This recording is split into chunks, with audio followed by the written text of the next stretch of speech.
Hello, dear listeners. This is Binyam, Bincast, where small talk comes today. Today, my guest is Tavish. We get to get at him, find out more about him. So, Tavish, welcome to the Bincast. Thank you so much for taking time to being on here. Thank you so much for having me. It's a pleasure to meet you. That's awesome. Tavish has been following my work. How long have you been following my profile for? I'd say, I saw your videos. I think sometime around April, maybe a bit later than that. But I guess I'd say I started following you on lives, quite regularly, maybe in the past month or so, or 2 months, I'd say. Yeah. Yeah. And it's been fantastic getting to know you on the lives. This is our first time meeting face to face, which is fantastic. So now I get to see the personality behind those, yeah, your username and so on. So thrilled. Tavish, let's give our audience some background on you. Tell us a bit about what do we need to know about Tavish.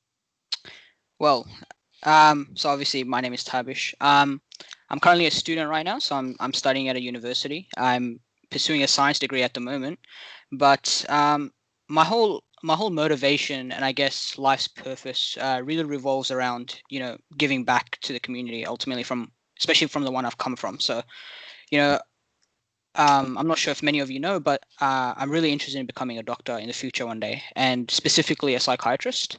Especially with the pandemic and everything that's going on, it's really instilled in me again the idea of how important mental health really is, especially for the young generation that's coming up.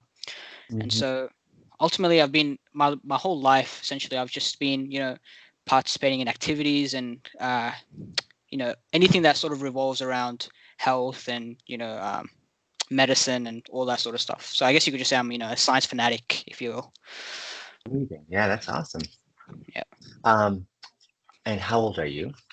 I am currently 19, almost 20 soon, very soon. Yeah. And so you're about to leave the teen years.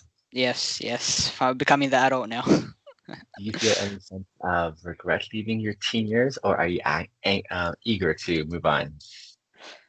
It's sort of a mix. I wouldn't say I regret my teen years because I did have quite a great couple of years, especially having my friends, my family, growing up with a certain amount of individuals that I've known for my whole life. So I've had the moments that every teenager should.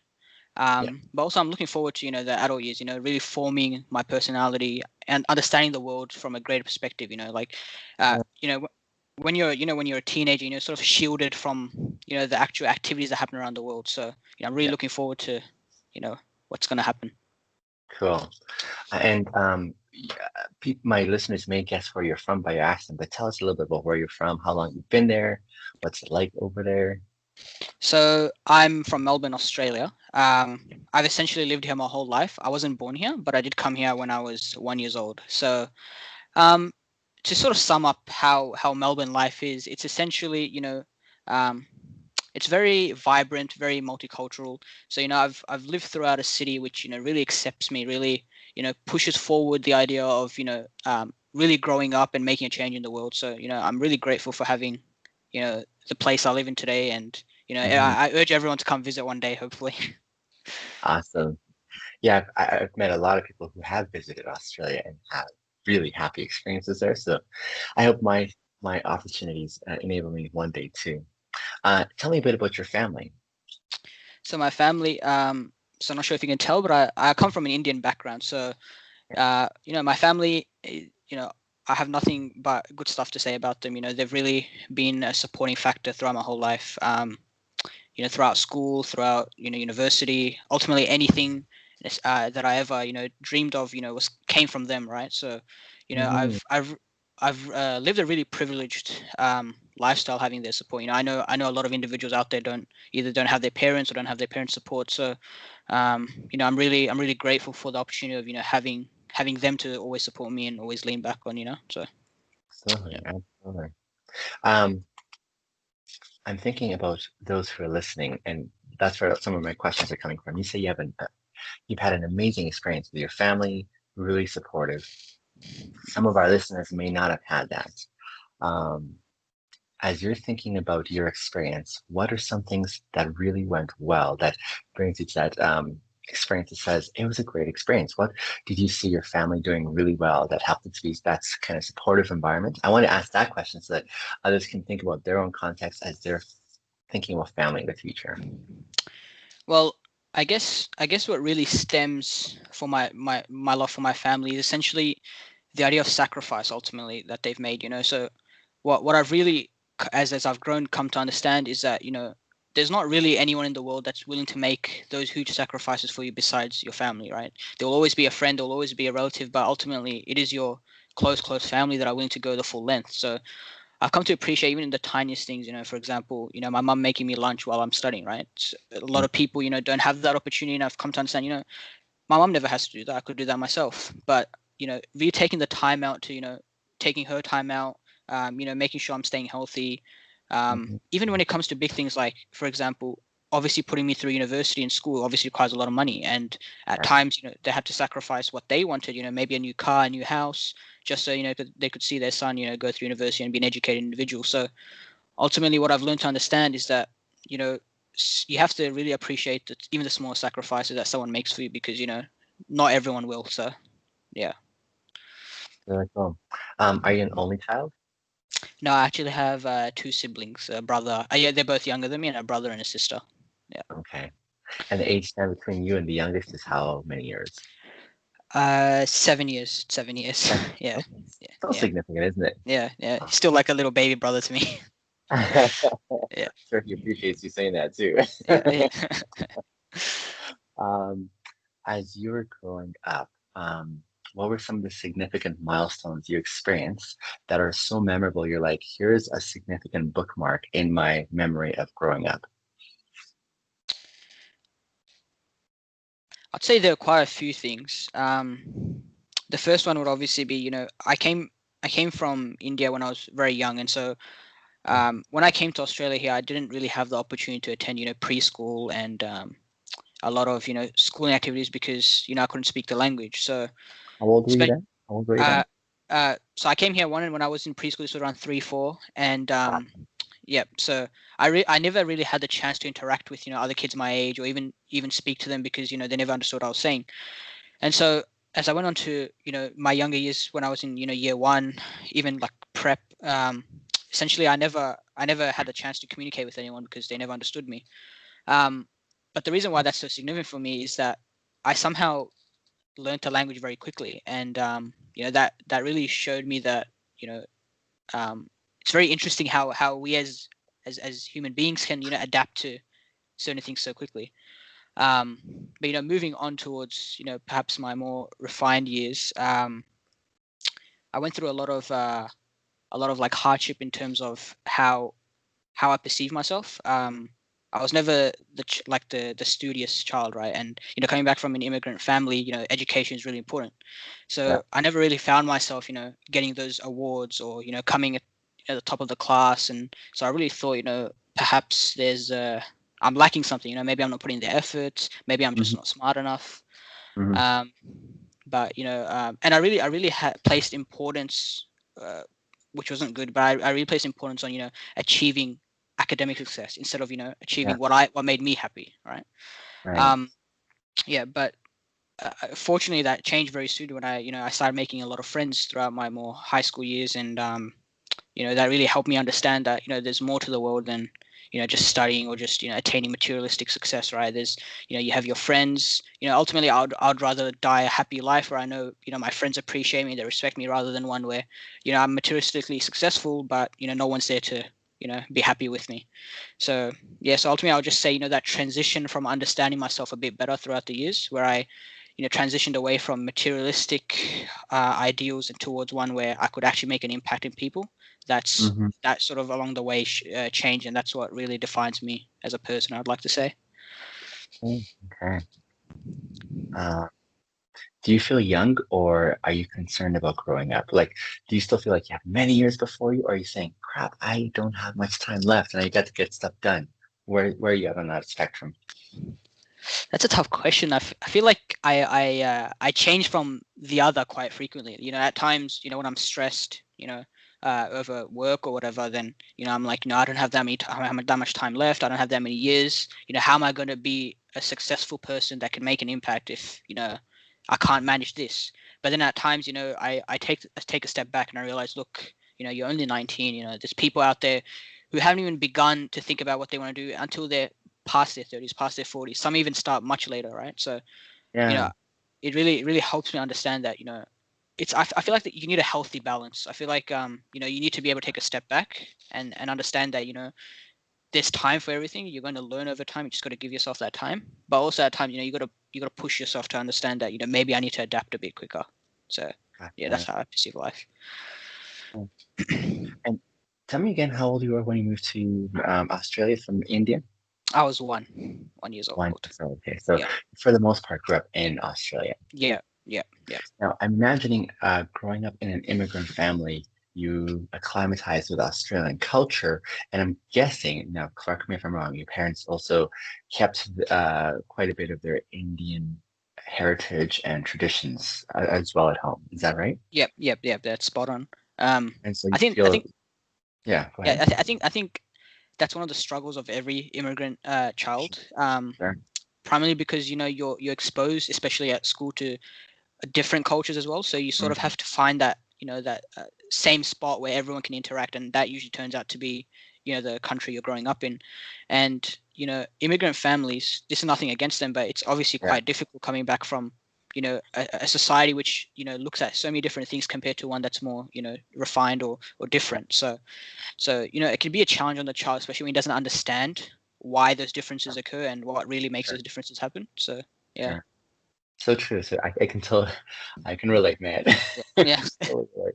I was 8 when I came to Canada, and so that was a little bit of a different experience for me. At that mid-range when you're still young, but trying to find out social dynamics and why it's so different and where you fit. So I can totally relate. Um, what would you say are some of the biggest pressures immigrant kids face in that attempt to integrate both home culture and outside the home culture? I'd say definitely the importance on relationships, probably. Yeah, at least in my experience. I think, at least from my personal experiences, I had not a pressure, but perhaps a nudge in the direction of, focus on your education, focus on, you know, achieving, academic success, right? So, Yeah, um, I think one of the biggest clashes would be like, perhaps understanding that, maybe like this child might want to pursue some creative success, or some interest in the arts, for example. So I think that bridge between education and mm, understanding more important things, I'd say, in life are sort of hindered or blinded by just the backgrounds immigrant families come from. So so true, so true. Yeah. If you could talk to some of my audience who don't have the immigrant kid experience, but maybe no immigrant kids, what kind of info would you give them if they're asking, what should we know when we are interacting with immigrants in our midst? How can we help facilitate their integration to make it a little bit easier, better, especially for those who are empathetic to this experience that we have? yeah, I mean, I can definitely provide some input because in school I did face that issue of integrating. So I mean, I would say perhaps I think it's quite as simple as just saying, perhaps being more receptive to their emotions, because I feel like immigrant children in particular, they have a lot of difficulty, regulating how they express emotion, because they've always been taught to have that, resilient, refined focus on life, not really expressing how they feel, not expressing, what really hurts them, what pleases them. So I think if I were in the situation, looking at it back from hindsight, I'd want a friend who was, without me really explaining, sort of being receptive, that maybe perhaps today he's not feeling really well, or maybe he's stressed, sort of just having that support from a friend, that it doesn't have to be like, I understand completely, but just know I'm there for you if you ever need me. So perhaps Mhm. that's what I would say to someone that has an immigrant friend. Yeah, because a lot of folks who don't have that experience just don't know how to speak that language that fits the right bill, and so Yeah. that's really helpful. Growing up in an immigrant family, having grown up with you learning your traditions, your heritage, and also learning the outside the home culture. Would you say you feel more Indian or more Australian in your outlook, in the way you think, in the way you see your identity? I'd say my identity is probably shaped to be one of an Australian, primarily because I agree with a lot of the societal values Australia has, and I wouldn't say Australia, but perhaps more of the Western world that it has. Sure. Yeah. Yeah. Like the liberalist ideas, and I feel like Yeah. it really puts an importance on the individual, seeking their own happiness, Hmm. and I wouldn't say I completely disassociate with Indian identity. I obviously still do cherish it because a lot of my food, my culture, my parents come from there, but I'd say my values are largely shaped by the society I lived in today, which was an Australian background. So I would say I identify more towards that side of the spectrum. So yeah. Hmm. Cool. Even though you still have your Indian side expressing Yeah. itself, like you're saying, right? Yeah. Yeah, Yeah. totally. Um, one of the things I've noticed as an immigrant in my experience is that we have access to contrast, right? So we can compare our ethnic background heritage Hmm. with the one that we're adopting as well. Of course. And Yeah. I found this to be brilliant because I can do a contrast and it almost seems like we have choices to be able to Yeah. choose things. I appreciate this one here more and I appreciate this one here more. And then here's the ones that I'm sort of not as familiar or ready to accept or imbibe versus this here too. Yeah. In your contrast with the Indian culture and the Australian culture, we're going to do both end, but what are some of the good things you see expressed in the Indian culture where you're like, this is worth keeping. I want to like see this expressed. This is valuable for me. And same thing with the Australian. What are some of the good highlights of those two cultures that you're like, these are really important for me? I'll start off with the Indian one. I think Yeah. one thing that I really keep close to my heart and essentially almost admire Yeah. is the cultural perception of parents, right? Mm, In Indian culture, they're very, or not parents, but family rather. They're very close. They're very dependent on each other. Almost yeah. a lifelong bond, right? Yeah. And that to me is something that I really cherish. Always taking care of your family, putting your family first. Mm, That's one of the things I admire, and that's probably the one thing that I think I can think of off the top of my head that I really aspire to. Um, Whereas with Australian, I identify more towards the perception they have of education. Like at least here in Australia, the values of our society here today aren't pressuring young kids towards seeking a traditional style of education. Right over here, it's what do you have an interest in? Do you mhm. see yourself being successful in that? Go for it. There's nothing Yeah. to stop you except yourself. So Yeah. I I think those lack of limitations is something I really like about Western culture. But then of Yeah. course also comparatively with Indian culture, I really I'm attracted towards the idea of family and familial bonds. Sure. And what are some things that you've identified in your own culture as an Indian, and also in your growing up in a developed country like Australia? If you're like, I have questions about this, I'd like to talk about more of this because you're not quite convinced about the the fact that they exist. What are some of those things you've noted? In terms of the Indian culture, I'd I'd probably say the whole idea of education and probably materialistic success, because from the experiences I've heard about and also read, there's quite a huge focus on an individual being academic successful, otherwise or they're nothing essentially. So for me that's something that really I feel like it's a huge problem, especially in the world we live in today, right? There's so many opportunities to be successful in so many different avenues, right? It's not just limited to studying English, maths, science, for example. It's more broad. There's all the greatest thinkers, for example, that we have ideas from. They weren't focused on these sort of things. They were more liberal in their ideas, and so I feel Yeah. like that one thing in Indian culture is probably limiting the success they could probably have or the potential of success. Um, in terms of Australian uh, culture, Mm-hmm. trying to think. They probably I can't think of any off the top of my head, but yeah, I'm not really sure. I'm not really sure about. what perhaps I question really, because I feel like it's very very open ended for everyone. It doesn't really have a value that you have to aspire to. It's just open ended for everyone to agree with or disagree with. So I don't know. I feel like there isn't something I really go, okay, you know what? Maybe I don't really like that idea. Yeah. Gotcha. Cool. I was thinking about where you're heading in your academic career and your future career occupation. Um, I know for most immigrants, that is like the key position, like where you can be a doctor, a recognized doctor in society. This is like Yeah. you finally arrived. You've made your parents' sacrifice worthwhile because you've ascended that echelon of societally approved careers, right? And doctor is like the king of all, it seems, right? Yeah.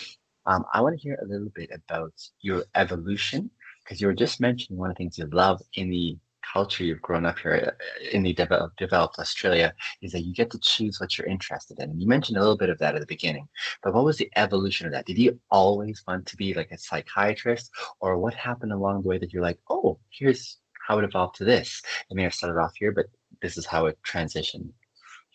I didn't always want to be a doctor. As a child, I feel like every child has I wouldn't say absurd, but very out there goal, right? Like as a child, I wanted Yeah. to be, I started as a pilot and a firefighter, Mm-hmm. But in terms of a dream that I sort of started thinking really about was, I would say, perhaps maybe around when I was entering middle school, high school.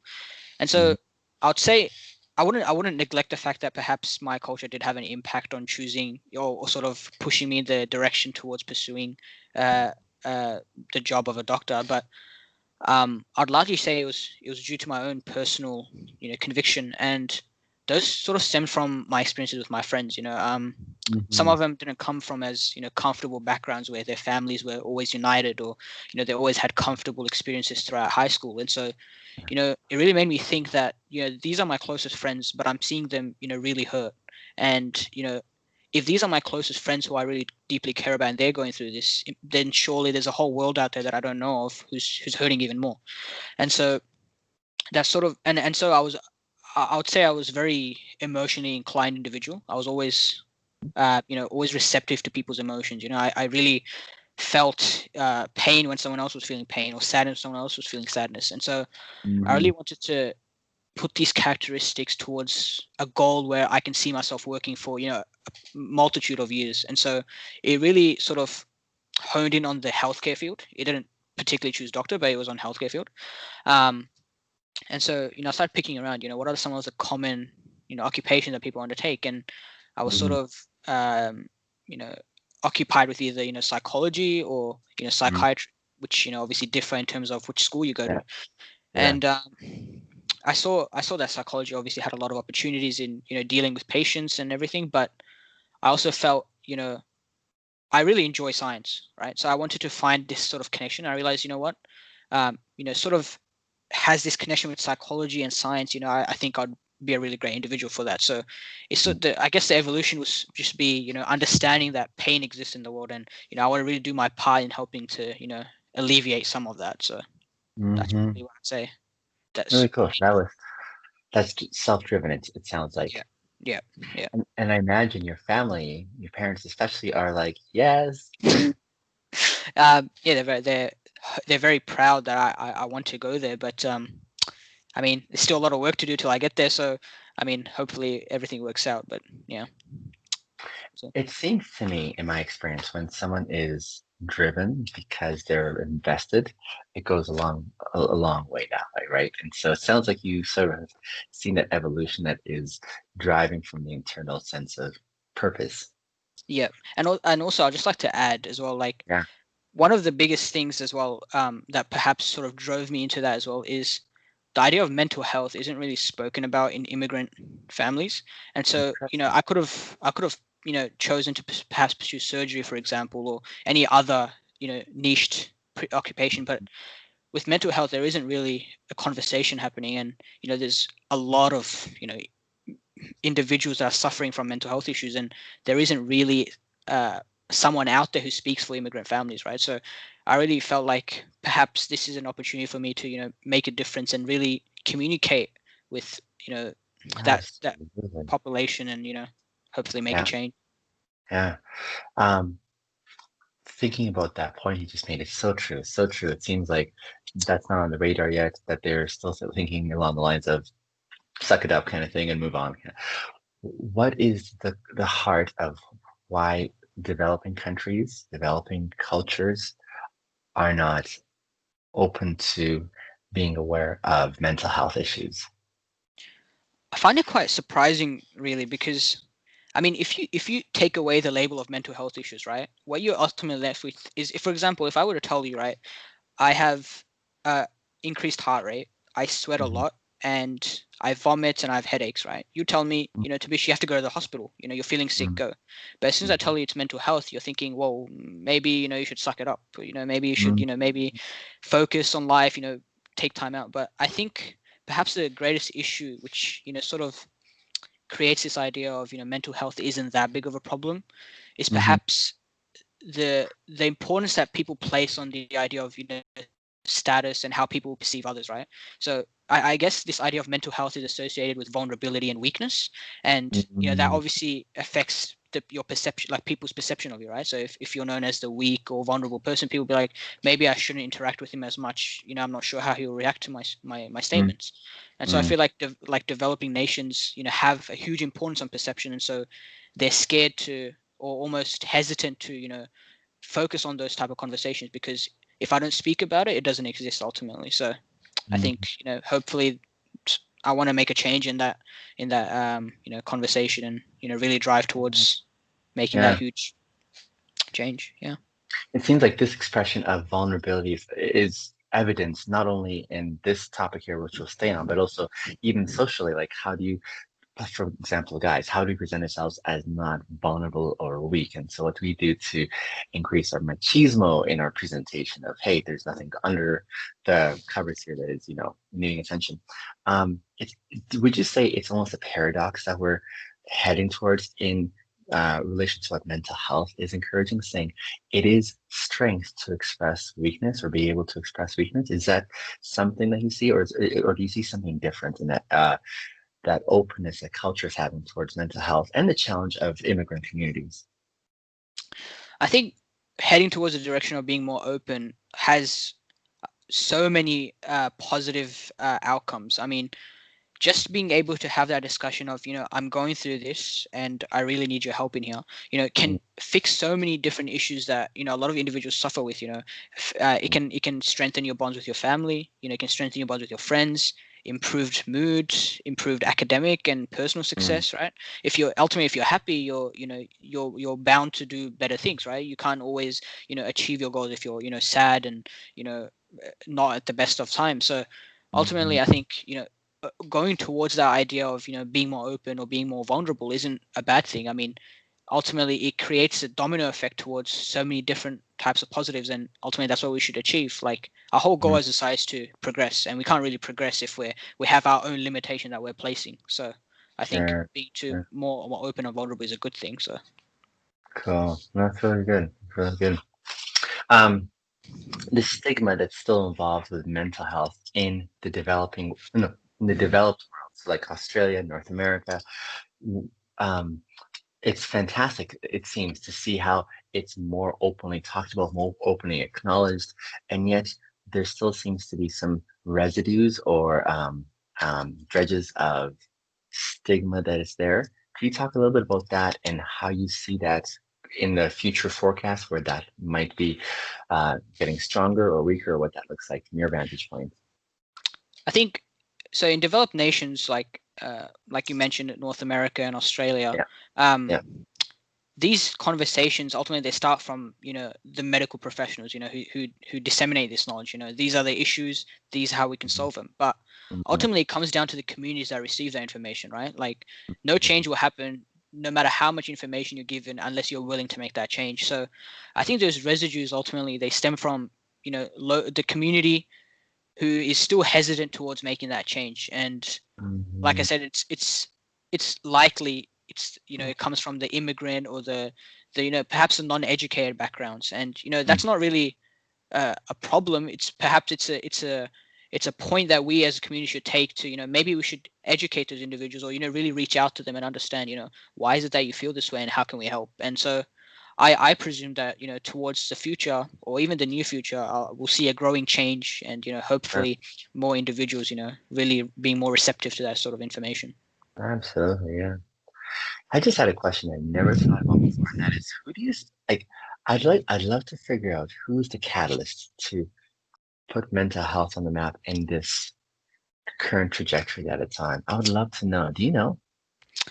Um, I'm actually not sure. That's a good question. Maybe I'll do some research on that. I'm not sure actually. How do you find? Yeah, I like seeing how things evolve over time, right? And I can't help but imagine whichever individual or movement that was, there must have been some tremendous pains involved in just bringing us to everyone's awareness to put it Yeah. on the map, as it were. Oh man, I would love to hear that story. I feel like it would be a coordinated movement from different people around the world who spoke up and said, this is not just a random thing. We're all feeling this, and we all live in different places in the world. Mhm. So surely this is an issue that that's affecting all of us. So I'll do some Absolutely. research on that actually. Maybe that's an interesting question you've asked. Yeah, yeah. Um, you're still in the teen years. So I'm going to ask you to answer this question in reference to the teens that are watching. And oh man, it amazes me. I'll get another question in moments. But what would you say to teens knowing what you know of how teens struggle? Because the teen years are very tempestuous, they're very confusing. Hormones are kicking in. They're trying to figure out social dynamics in the world. They're almost treated like they're growing into adults, but there's just still that sense of like coming out of, like moving from irresponsibility towards responsibility and things on the. There's a lot of struggle for teens. What would you say as a helpful, I guess, starting point for why they should focus on mental health and how to be able to work on enhancing their own frame of reference in reference to mental health?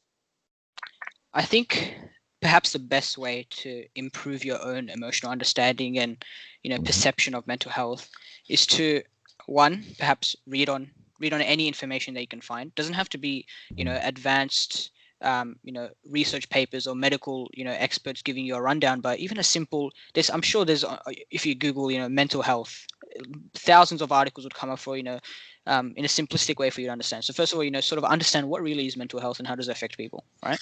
Hmm. And then take the time out of your day and truly perhaps look back on the friends and people you've communicated with. Do Hmm. they have any of those sort of symptoms, I'd say, of suffering from mental health, or even indicating they're suffering from mental health? And truly Hmm. understand Yeah.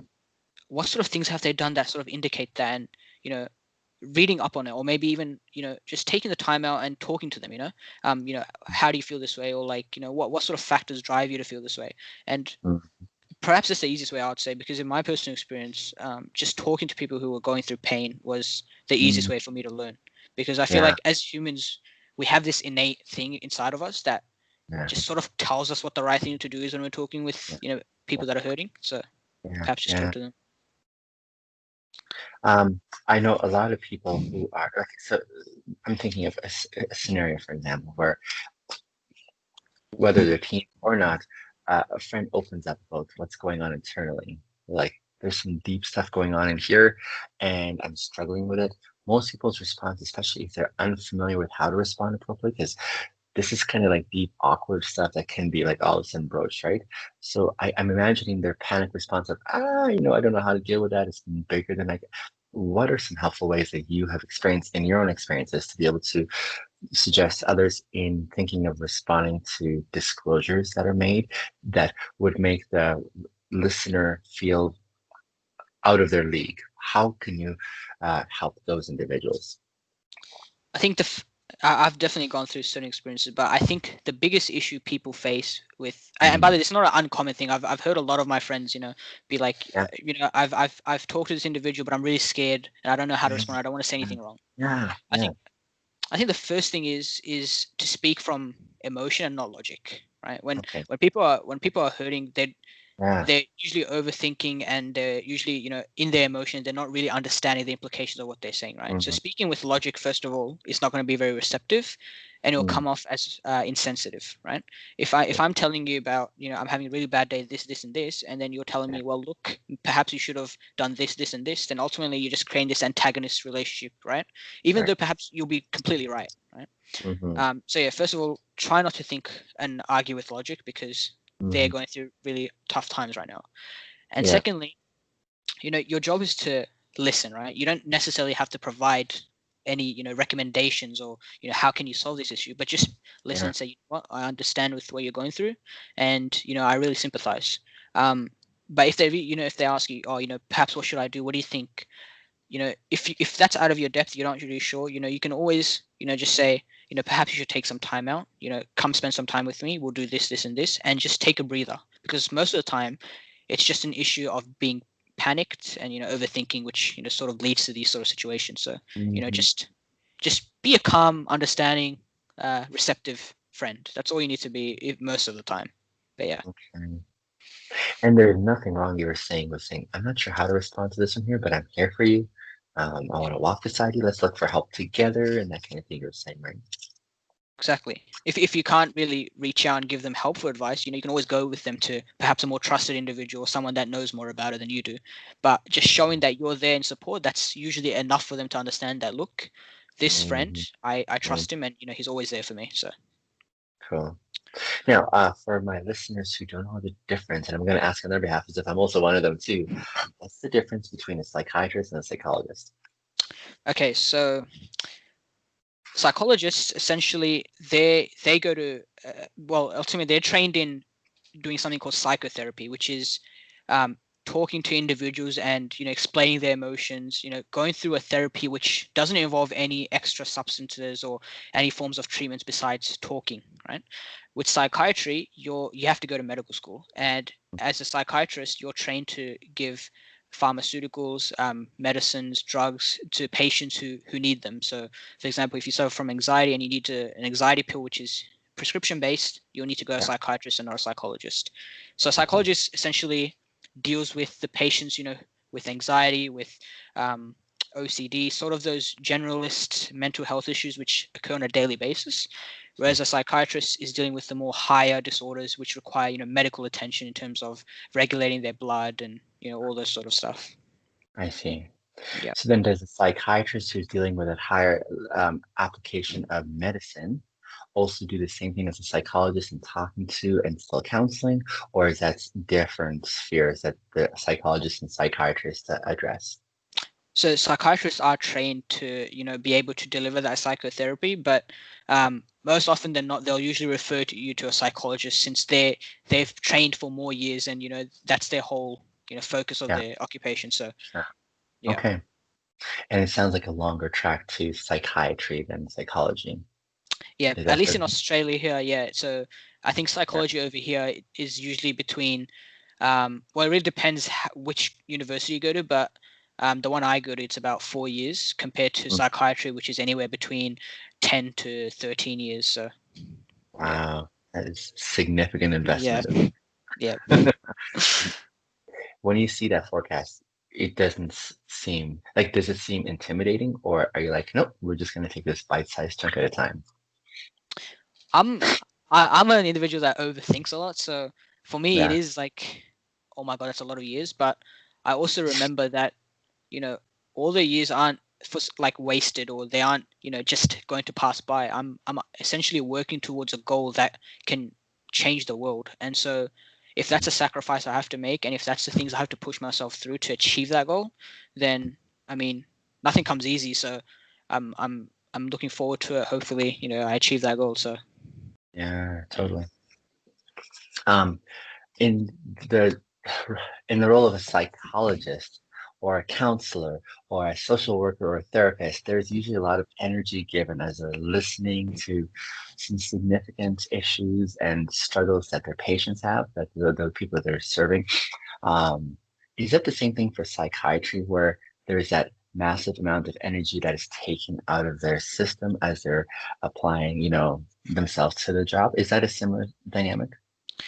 Um, well, I can't really speak for psychiatrists in terms, because Sure. I've never actually done it, but I have a Yeah. friend who did visit psychiatrists often, and um, he would tell me the amount of investment they have to make, just organizing, Yeah. visits so regularly with thousands of patients over, Yeah. years. It Yeah. would take a toll. So ultimately, I'm quite interested in the way that, they train psychiatrists to be able to, sort of have that emotional bank always refilling and being Uh, able to always communicate with yeah. individuals. So Yeah. it's 'Cause interesting. that's the part. Yeah. The part about this whole thing that interests me is they're in the field of mental health, but it doesn't seem to me that this is actually like maybe it's that we've been learning from previous those who have been in the field for quite some time what that looks like to nurture one's own personal health mentally, even as they apply themselves to helping others, right? What kind Yeah. of boundaries they have to draw. So, yeah, what kind of ways have you thought of implementing those measures in your own ongoing experience of life? Well, I've sort of, I think I've been someone that's quite resilient. So I'm not Hmm. really sure what sparked that, but I've sort of been able to formulate this almost like barrier, being able to, you know, um, not be hard shelled, but I guess the word I'm looking for is permeable. So I'm sort of, you know, nothing can affect me, but that doesn't stop me from helping others. So I feel like it's an area which I feel like I can only learn once I enter the field. So I've had these sort of similar questions with oncologists as well, which like deal with cancer patients. So I've always wondered, seeing those patients every day, it surely almost emotionally hurt you seeing these patients suffering. So I don't know. I've never Yeah. really asked a doctor about this, but I feel I don't know. Maybe I'll learn about it soon enough. Who knows? Yeah. Well, I imagine in some way that they are incorporating now more formally in the process of education going forward, saying, "Hey, keep this on the." But yeah, I highly encourage you as you have opportunity to talk. Like when I meet, for example, lawyers or police officers or ambulance workers or even psychologists, I'm always asking, "So how do you process this?" Because it's a real thing, isn't it? It's a real thing Mhm. to say, "How do I still go home at the end of the day and make sure I'm able to enjoy life?" without being brought down with all that I've been helping carry through the day, right? Yeah, Yeah. I feel like that's something that just comes with perhaps the education, because yeah, I'm not Hmm. I'm not really sure how you deal with those sort of scenarios. So, I mean, I guess I'll just have to wait and see. Hmm. For sure, for sure. Um, Describe for me your personality. My personality. Yeah. But Um, let me have a timeout here. To my listeners, I just want to remind you again, Tavish is doing an amazing job. The premise of this podcast is I have a blank slate of no questions, and then we're just having an ongoing conversation. He had no idea these questions were coming, so he's doing fantastic thinking on the fly, and that's what makes this so meaningful. Is that we get real responses in a way that we're like, "Hey, I'm not sure about this," or so. You're doing fantastic, brother. Keep going. I love it. I think this is one of the great things about your podcast. It's very raw and you know, uh, very open ended, and so I mean, I think I'm loving this podcast so far. So I mean, I, That's I love the awesome. idea. That's But awesome. coming back to your question of Yes. personality, I'd say I wouldn't say first of all, I think I'm a very introverted person. So I'm quite shy. I'm quite reserved. But I mean, I don't feel like that's a hindrance, because when it comes to things like socializing with people, I don't find myself having that as an issue. I'm very open to meeting new people, talking with Yeah. them. But that obviously always wasn't the case. Yeah. Um, I feel like I'm someone that people maybe perhaps find that I'm quite emotionally receptive. So I'm quite an empathetic person, and I Yeah. don't. I feel like one of the things that stem from is the idea that I'm quite easy to talk to in some cases. Like you can always come out to me. I'll always talk to you without judgment. So Yeah. I'm sort of an introverted, friendly guy, I'd like to say, but as cliche as it sounds, I mean that's the best I can put it. So That's awesome. That's awesome. Um, What is the biggest, now there's so many, but what is the biggest expression of injustice that you just, it gets you going in a like, way? Like, what's the biggest thing you're like, that is so not fair. And it just causes you want to stand up and actually do something. injustice.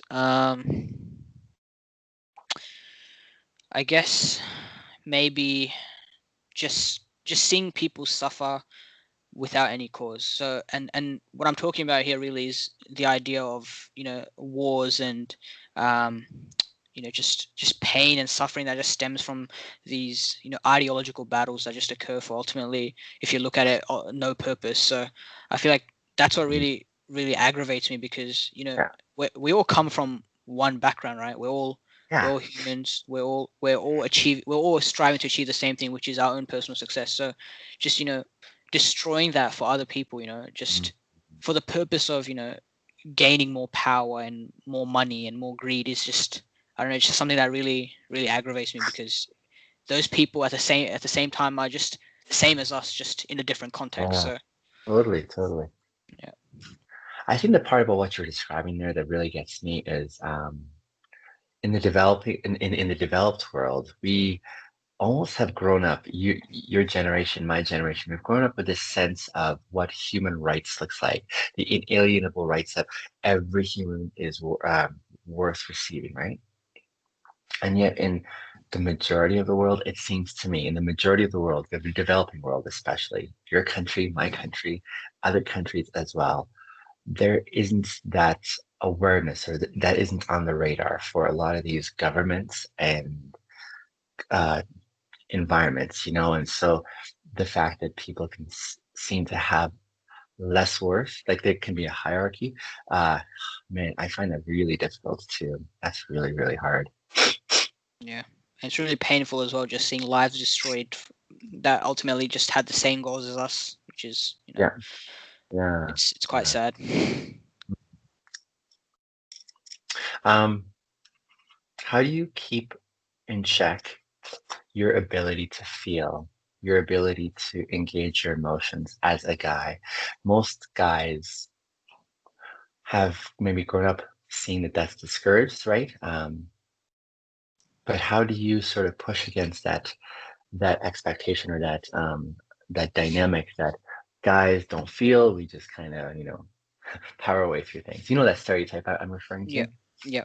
Mhm. Um, I f- so I feel like this is an issue for every guy. I feel like Yeah. everyone's gone through this stage of their life where they've really locked their emotions, because they're associated with vulnerability.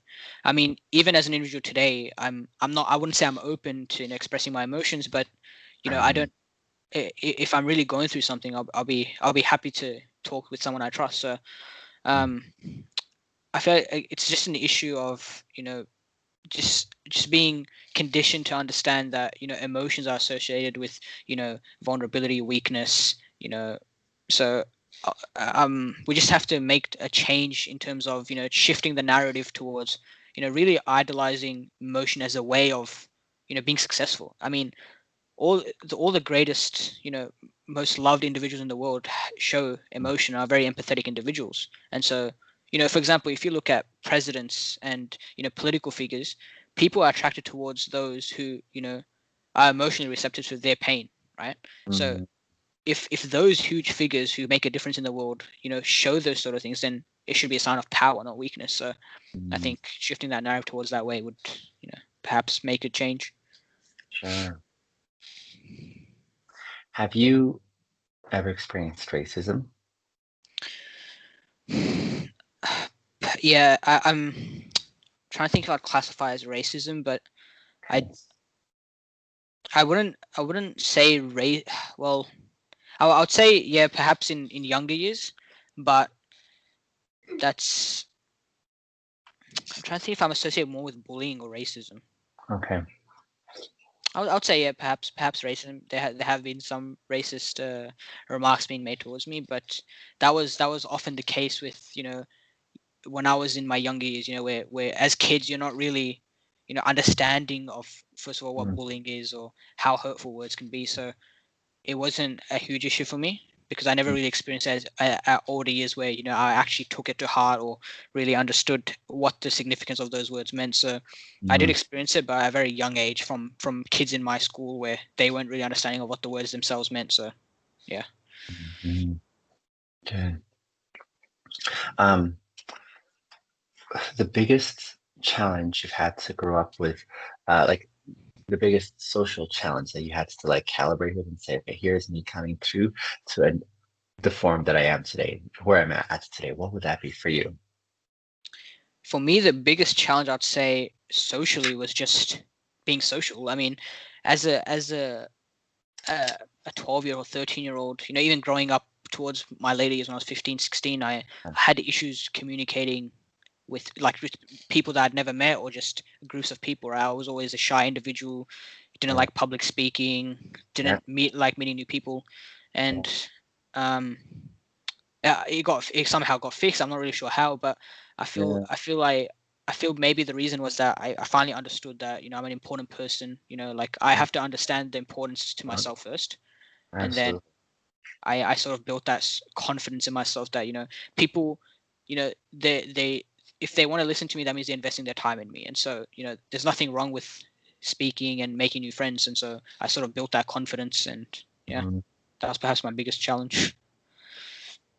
Yeah, I would say mine was coming when it's almost like I gained a sense of confidence internally when I met my first really, really good friend as a 12-year-old kid. Before that, I struggled royally. I struggled to try and make friends. I struggled to be able to navigate socially. I was just almost like an outcast. Yeah.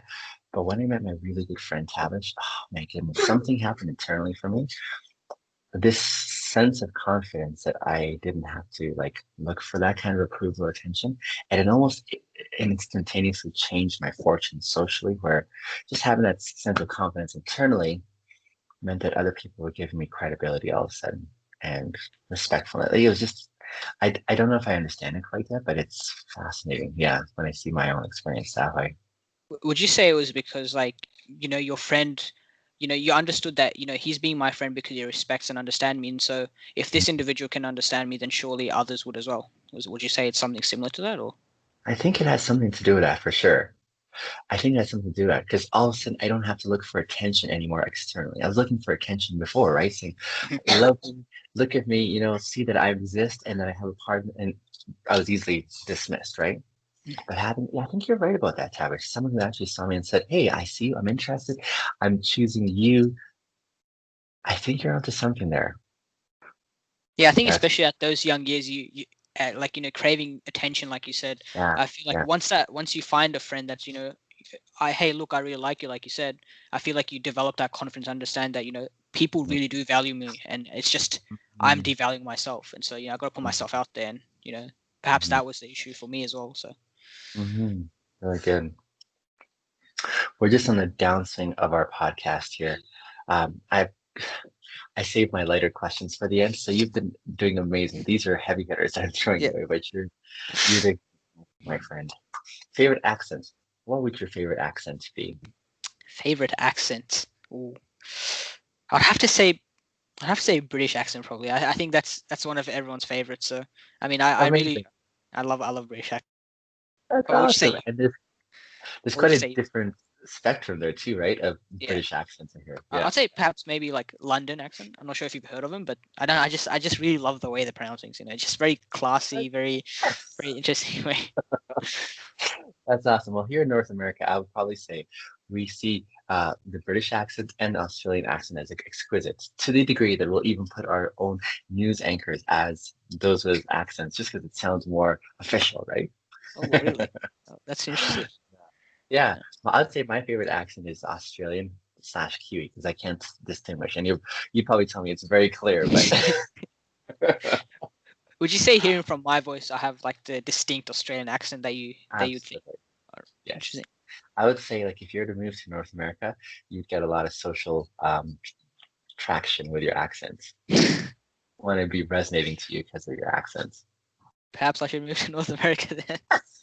Absolutely. Yeah. Absolutely. What are you doing over there still, right?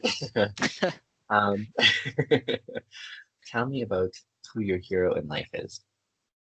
My hero in life. There are quite a few, but if I had to perhaps put it down to one, I'd probably say my dad. Um, I've um, I've heard a lot of stories about him that he's told me. So he went from a place he came from a village, so he came from a place of poverty and hardship. Making having no one to depend on, having to work day and night to make up to get his savings right, to find a job to support his family, and then choosing to move away from a place he'd only known his whole life, right? You don't know the language of the new country, moving to the social values, the jobs, etc., and making that change, which was obviously for the education of their kids, to make that huge sacrifice, not even for themselves. They didn't even choose to move here because they wanted to. It was, how can I provide my kids with a better life? And so I value that a lot, because it takes a huge amount of courage to say, what, it's not what I want, but I want my kids to have it. And so for me, that's like what a hero would do, right? Because a hero is always sacrificing for others, right? They never really put themselves in danger for themselves. They do it to protect others. And so for me, that's like the very definition of a hero. So I'd say probably Beautiful. my dad.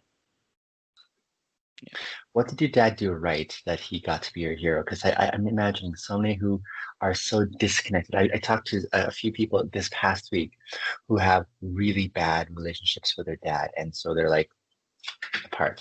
What did your dad do that he was able to become your hero?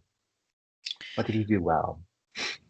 I think the fact that he was very, very understanding of me and my brothers and sisters, right? He was like, the one thing, if you ask anyone about my dad, is that he never gets angry, right? He almost never ever gets angry, Yeah. and he's always willing to make excuses for you. So he's always understanding. For example, my younger brother, and when I Yeah. was in school, I'd always be told off, why aren't you doing well? But my younger brother, my dad's always there to say, look, we live in a time now where education, there's different types of education, right? It's not just simple, like I said before, just the traditional style. So he's very understanding that every person has his own issues, and that it's your challenge to get over them, but he's there for you. So I feel like that's having that support and understanding Yeah. that he has is what perhaps makes me really value him as a hero. That's brilliant. Do you feel like you're more like your mom or your dad? I used to think it was my mum, but Mm-hmm. over the years, I think I'm more representative of how my dad is, probably. Yeah. Mm-hmm. That's really cool. What are your hobbies? My hobbies. Oh, I love this question. I mean, we always get this question in university first day as well, just to like sort of break the ice. And so I always Sure. find it challenging to come up with interesting hobbies. But um, I like a lot of sports. So I like cricket, basketball, soccer, or football, for those for the audience that's Yes. gonna comment. It's not soccer. I know in Australia we say soccer, but yes, you're right. It is football. Yeah. Um, I like not movies, but writing scripts for movies. So you know Yeah. um, when I was throughout school, I'd say I was very good at literature, and so I Yeah. spent a lot of time writing up scripts. And Yeah. even one of them I was able to present to like the school principal, and so that really shaped my love for literature. And so um, I'd say I like reading books, I like writing scripts. I love playing games. I mean, I wouldn't be I'd be surprised if any person my age would say that they don't love games. So um, and perhaps the one thing I've grown to love, and I would even call a hobby now, is just taking the time out to spend with my friends as much as I can. I feel like as you grow older, you naturally start getting disconnected more. You have more responsibilities and obligations. But for me, just being able to go out, eat with them, hang out, is just something that I really value. And so Mm. besides sports, gaming, literature, that's pretty much sums up my whole personality and hobbies. So yeah, what would you say yours are? Definitely talking to people like this. This is amazing. I love the discovery process. Like I feel I know you so much better, and that there's a stronger kinship as a result of understanding who you are by being able to ask questions that you voluntarily answer, saying, "Here's a bit more of myself, and here's a bit more about me," and there's just that exchange, which is, I think, it's magical. So I like seeing those interpersonal, socially developing connections, how they evolve and how we can do them well, right? So that's definitely one of my strong ones. I love playing. So I'm a musician. I play my trumpet. I express my creativity that way. I love being a dad, because being a dad challenges me at very many levels to walk the walk instead of just talk the talk. Um, I like looking at nature, especially the vast scenes that take my breath away, literally, to remind me how small I am. Um, and you know, I really appreciate seeing transformation in life, not only in nature but also in people. So I deep, I deep thinkly. Let's try that again. I think deeply. So yeah, uh, I think deeply about ideas, and I think that's where my philosophical training background comes from.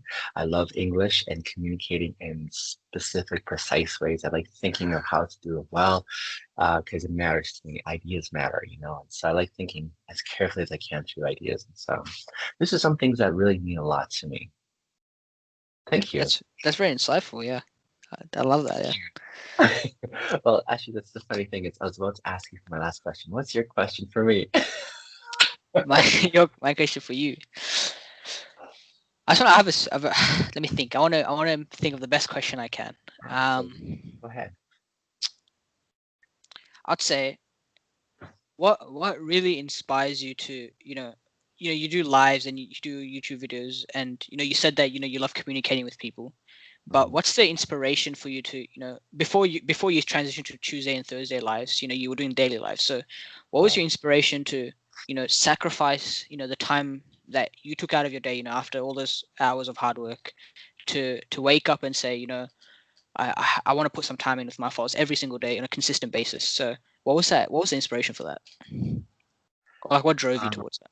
yeah, great question. For me, I something I hold very sacred is people, the evolving nature of people. And why I hold that sacred is I've seen my own experience in my own life of fumbles along the way. And it makes me think and remember how every one of us has. I'm just being emotional because this is stuff that really matters. And so I Yeah, get emotional when I talk about stuff that yeah, matters. Just for the listening audience, especially because they're like, why is he crying?